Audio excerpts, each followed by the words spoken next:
Durante 24 mil anos, ele permaneceu congelado no permafrost do norte da Sibéria, preservado por temperaturas que raramente sobem acima do ponto de congelação, mesmo no verão. Quando os cientistas russos descobriram os seus restos mortais em 2009, perto do rio Jana, aproximadamente 500 quilômetros a norte do Círculo Polar Ártico, encontraram um jovem que tinha morrido por volta dos 20 anos durante o último máximo glacial, o período mais frio da última idade do gelo, quando mantos de gelo cobriam grande parte do hemisfério norte e as temperaturas globais eram cerca de 6 graus Celsius mais baixas do que hoje. O local em si, conhecido como Colma, situa-se numa das regiões mais remotas e inóspitas da Terra. Esta é a terra da República de Sakha, onde as temperaturas de inverno descem rotineiramente abaixo dos menos 50 graus Celsius, onde o solo permanece permanentemente congelado a profundidades de centenas de metros e onde o breve verão mal descongela a superfície antes do regresso do inverno. Há 24 mil anos, durante o auge da glaciação, as condições eram ainda mais severas. Uma paisagem de estepe sem árvores, dominada por gramíneas e arbustos resistentes, percorrida por mamutes, rinocerontes lanosos e pelos humanos que os caçavam. Mas este jovem caçador estava prestes a revelar algo que desafiaria fundamentalmente a nossa compreensão da diversidade genética humana e do povoamento das Américas. Quando os geneticistas finalmente extraíram e sequenciaram o seu ADN em 2019, descobriram que ele não correspondia a nenhuma população humana conhecida, antiga ou moderna. Representava uma linhagem genética até então desconhecida, que se tinha misturado com outros grupos de formas que remodelaram a ancestralidade de milhões de pessoas em 2 continentes. Os cientistas chamaram ao seu povo os antigos norte-siberianos. A sua descoberta reescreveria a história das verdadeiras origens dos povos indígenas das Américas. Durante décadas, estudos genéticos de populações modernas revelaram padrões intrigantes no ADN dos nativos americanos. Os povos indígenas de todo o continente americano partilhavam uma ancestralidade clara com populações do leste asiático e da Sibéria, sinal de uma migração através da ponte terrestre de Bering durante a última idade do gelo. Mas havia algo mais na mistura genética, algo que não se enquadrava totalmente na narrativa simples de migração da Ásia para a América. Os nativos americanos apresentavam variantes genéticas aparentadas com populações da Europa e do Médio Oriente, apesar de não existir qualquer evidência de contato entre essas regiões antes de Colombo. Como poderiam povos indígenas das Américas, separados da Europa por 2 oceanos, partilhar ancestralidade genética com populações a milhares de quilômetros de distância? Alguns investigadores propuseram teorias controversas sobre migrações transatlânticas antigas. Outros sugeriram que esses padrões eram artefactos estatísticos, ruído nos dados e não sinais reais. O genoma do indivíduo de KMA resolveu o mistério. Ele possuía ancestralidade tanto de populações do leste asiático como de uma linhagem relacionada com europeus antigos, conhecida como ancestralidade do norte da Eurásia antiga. Esta não era uma mistura recente. As evidências genéticas mostraram que a fusão destas linhagens tinha ocorrido milhares de anos antes, provavelmente algures na Ásia Central ou na Sibéria, criando uma população de dupla ancestralidade que mais tarde contribuiu geneticamente para grupos de ambos os lados do mundo. Quando os antigos norte-siberianos se misturaram com populações do leste asiático, alguns dos seus descendentes acabaram por atravessar para as Américas, levando consigo esta ancestralidade complexa.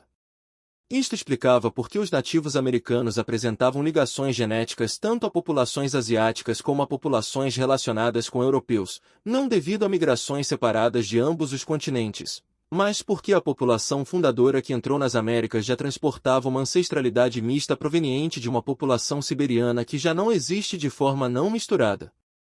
As implicações propagaram-se amplamente.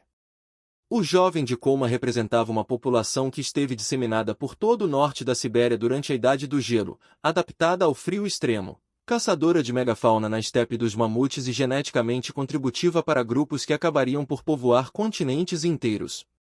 O seu ADN continha vestígios de movimentos e misturas antigas ocorridas há dezenas de milhares de anos, preservados no permafrost tempo suficiente para que a tecnologia moderna os pudesse decifrar. Mas a história começa muito antes, com a complexa pré-história da Eurásia durante o final do Pleistoceno. Há cerca de 45 mil anos, humanos modernos estavam a espalhar-se pela Eurásia, entrando em regiões anteriormente ocupadas apenas por neandertais e denisovanos. Estas populações em expansão não eram geneticamente uniformes. Diferentes grupos transportavam diferentes combinações de ancestralidade, refletindo separações populacionais anteriores, migrações e misturas. Alguns grupos deslocaram-se para norte, para as frias pradarias do que hoje é a Rússia e a Sibéria, desenvolvendo tecnologias e adaptações para sobreviver aos invernos da Idade do Gelo. Outros permaneceram em regiões mais a sul, em zonas temperadas onde a caça e a recolha podiam continuar ao longo de todo o ano. Por volta de 24 mil anos atrás, quando o indivíduo de Colma viveu e morreu, o norte da Eurásia era ocupado por pessoas cuja ancestralidade refletia esta história complexa.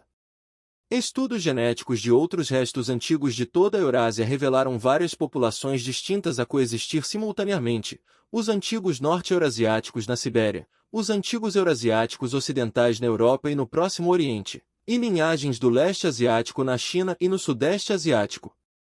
Estes grupos não estavam isolados. Contactavam entre si, trocavam bens e, por vezes, misturavam-se. As fronteiras genéticas eram permeáveis. Os antigos norte-siberianos representavam uma dessas zonas de contato, uma população onde as ancestralidades do leste asiático e do norte da Eurásia antiga se tinham fundido, criando um perfil genético único. Viviam num dos ambientes mais frios e desafiantes da Terra, mas prosperaram ali tempo suficiente para deixar descendentes que acabariam por se espalhar por continentes. A equipa de investigação que analisou o ADN do indivíduo de Colma foi liderada por Eske Willerslev, da Universidade de Copenhaga, o mesmo geneticista que anteriormente extraiu o ADN da múmia da Spirit Cave e da criança de Anzik. Willerslev especializa-se em ADN antigo proveniente de contextos difíceis, restos muito antigos de ambientes severos onde a preservação do ADN é fraca. O indivíduo de Colma apresentava todos esses desafios. Com 24 mil anos, estava entre os restos humanos mais antigos dos quais os cientistas conseguiram extrair um genoma completo. O permafrost preservou os seus restos, mas os ciclos de congelação e descongelação ao longo de milhares de anos danificaram estruturas celulares e degradaram as moléculas de ADN. A equipe utilizou técnicas avançadas de sequenciação capazes de trabalhar com ADN altamente fragmentado, reconstruindo o genoma a partir de milhões de pequenos fragmentos. Concentrarão-se no osso pétreo do crânio, que preserva ADN melhor do que outros elementos do esqueleto. O trabalho exigiu meses de análises laboratoriais, seguidos de anos de modelação genética para compreender o que o ADN revelava sobre a estrutura populacional antiga e os movimentos humanos. O que emergiu foi um quadro de complexidade inesperada. O genoma do indivíduo de KMA mostrou cerca de 62% de ancestralidade do norte da Eurásia antiga e 38% de ancestralidade do leste asiático, representando uma mistura ocorrida gerações antes do seu nascimento. A sua população, os antigos norte-siberianos, não era um grupo transitório apanhado no processo de mistura. Era uma população estabelecida, com identidade genética própria, adaptada à vida no extremo norte da Sibéria durante o período mais frio da Idade do Gelo. Comparações com populações modernas revelaram que os antigos norte-siberianos contribuíram geneticamente para vários grupos posteriores. Fizeram parte do patrimônio genético dos nativos americanos, explicando as variantes genéticas relacionadas com europeus que intrigaram os investigadores durante décadas. Mas também contribuíram para populações da Sibéria e do leste asiático, misturando-se com grupos que acabariam por se tornar os ancestrais dos siberianos modernos, chineses e outras populações asiáticas. A especificidade geográfica da descoberta é crucial. O sítio de Colma situa-se profundamente no nordeste da Sibéria, numa região que hoje é pouco povoada e acessível apenas por via aérea ou fluvial durante os breves meses de verão. Há 24 mil anos, esta área seria ainda mais isolada, rodeada por mantos de gelo a norte e a oeste, separada do leste asiático por cadeias montanhosas e zonas climáticas extremas. Ainda assim, pessoas viveram aqui e não apenas sobreviveram, mas aparentemente prosperaram o suficiente para manter populações viáveis durante milhares de anos. As evidências arqueológicas da região, embora escassas, confirmam uma ocupação humana sustentada durante o último máximo glacial. Os sítios contêm ferramentas de pedra adaptadas para trabalhar osso e marfim, materiais mais adequados do que a pedra para fabricar armas de caça numa região onde a pedra adequada para lascamento era rara. Os caçadores visavam mamutes, cavalos e bisontes, megafauna adaptada às pradarias frias. A assinatura arqueológica sugere pequenos grupos móveis que percorriam vastos territórios, seguindo manadas e explorando recursos sazonais. Os restos do indivíduo de Colma fornecem detalhes adicionais. A análise dos seus ossos revela que morreu jovem, provavelmente no início dos 20 anos.